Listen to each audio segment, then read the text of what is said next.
In 1917, the city of East St. Louis, Illinois, set on the eastern bank of the Mississippi River. Smokestacks lined the skyline. Freight trains rolled in day and night. The factories needed workers, and thousands of African American families had come north, hoping to build safe and steady lives. What happened to those families in the summer of that year became one of the deadliest attacks on a black community in American history. It is called the East St. Louis Massacre. This is the story of why it happened and how the nation finally answered. It is a hard story. It is also a story about courage. Between 1916 and 1917, something remarkable was happening across the United States. Black families were leaving the rural South by the thousands.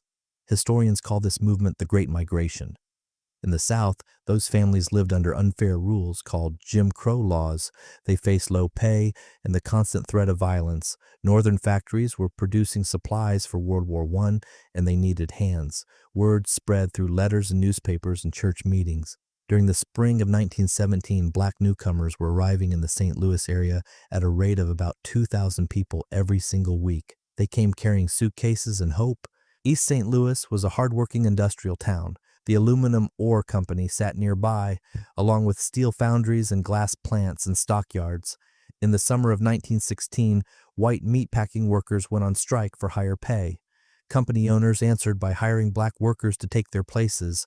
In the spring of 1917, workers at the aluminum ore company voted to strike, and the company again recruited hundreds of black workers. The owners profited from the anger this created. Instead of blaming the companies, many white workers blamed their new black neighbors. Local politicians and some union officials fanned that anger rather than cooling it. On May 28, 1917, a labor meeting filled the East St. Louis City Hall. Speakers repeated false rumors about black residents. When the meeting ended, a crowd of 1,000 to 3,000 white men poured into the downtown streets. They pulled black riders from streetcars and beat people on the sidewalks and set several buildings on fire. Governor Frank Loudon called in the Illinois National Guard, and the streets grew quiet again. Yet nothing was actually fixed. No leader addressed the real problem. The companies kept their profits. The rumors kept spreading. For 5 weeks, the city held its breath and waited. On the night of July 1st, 1917, a car carrying white men drove through a black neighborhood and fired shots at people standing on the street. Residents armed themselves and stayed awake to guard their homes. About an hour later, another car drove down that same street. Inside were a newspaper reporter and 2 police detectives named Samuel Coppage and Frank Wadley. Residents believed the attackers had returned, and they fired at the car. Both detectives were killed. The next morning, the blood-stained automobile was parked in public, and thousands of white spectators gathered around it.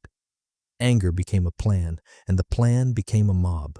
On July 2nd, 1917, white mobs moved into the southern and western neighborhoods where black families lived. They attacked people on the street, including women and children. They cut the hoses of the fire department so the flames could not be stopped. They burned block after block. A reporter for the St. Louis Post-Dispatch wrote that for an hour and a half, he watched the massacre of helpless people at Broadway and 4th Street. The police did almost nothing. When the National Guard arrived on July 3rd, witnesses said some soldiers joined the attackers instead of protecting families. More than 300 houses burned. Hundreds of black residents crossed the Eads Bridge west into St. Louis, Missouri. About 1,500 more sheltered inside public buildings. The Red Cross and the Provident Association and Jewish and church charities opened their doors with food and cots and clothing. A girl named Frida Josephine McDonald watched the glow in the sky from the Missouri riverbank. The world would later know her as Josephine Baker. She never forgot what she saw that night. When the smoke finally cleared, about 6,000 black residents had lost their homes. Property losses reached $400,000, which is nearly $10 million in today's money. No one ever agreed on how many people died. A congressional committee counted at least 39 black victims and 8 white victims. The city police chief estimated 100 black deaths. The journalist Ida B. Wells traveled to the city herself and reported between 40 and 150. The NAACP estimated 100 to 200. Many victims were never recovered, so the true number will never be known. Courts later sent both black and white defendants to prison. Marcus Garvey called the killings a wholesale massacre and asked how a nation could preach democracy abroad while allowing this at home. On July 28, 1917, the answer came in silence. Nearly 10,000 black Americans marched down Fifth Avenue in New York City. There were no songs and no chants. There was only the muffled beat of drums. Children as young as 6 led the march dressed in white. Women in white walked behind them, and men followed in dark suits. Their banners asked the president why he would not make America safe for democracy at home. James Weldon Johnson and W.E.B. Du Bois and the NAACP organized it. It became the first great civil rights protest march in the country. East St. Louis never fully recovered. Black school enrollment fell by more than a third that fall. Yet the story did not end in ashes. Families rebuilt. The NAACP grew stronger and larger.